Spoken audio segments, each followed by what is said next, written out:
Pour tenter de décrocher leur premier emploi, eux vont traverser l'Atlantique. Une vingtaine de jeunes Martiniquais formés au métier de l'hôtellerie et de la restauration s'envolent ce soir pour la Savoie. Sur place, ils participeront au forum de la saisonnalité organisé à Albertville.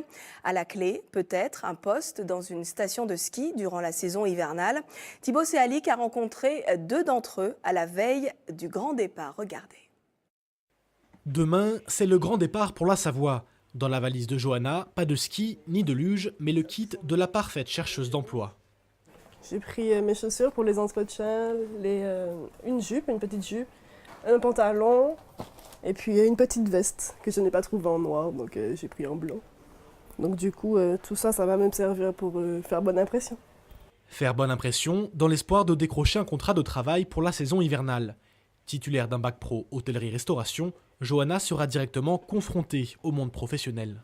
J'attends de ce voyage que ça m'apporte plus d'expérience, plus de maîtrise, savoir-faire. C'est-à-dire déjà de la confiance en moi, puisqu'on ne va pas devant n'importe qui. Donc voilà.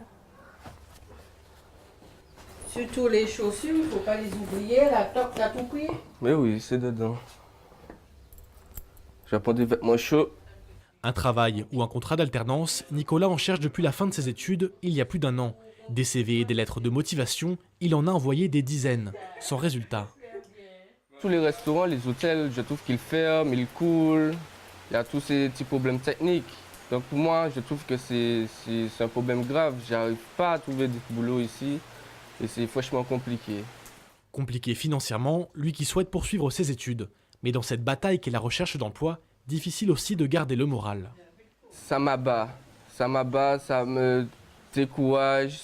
Il y a un cuisinier qui dort en moi, mais moi, je n'arrive pas à trouver du boulot et les gens ne veulent pas. Un sentiment d'injustice partagé par sa famille, Marie est consciente de la souffrance de son fils. Il me disait, maman, oui, tous les matins je me réveille, je vais chercher, je vais déposer des CV partout, je ne trouve rien, tu vois, ça m'embêtait quoi pour lui. Mais demain, c'est avec toute la volonté du monde que ces jeunes partiront à la recherche d'un emploi. Car se décourager, il n'en est pas question.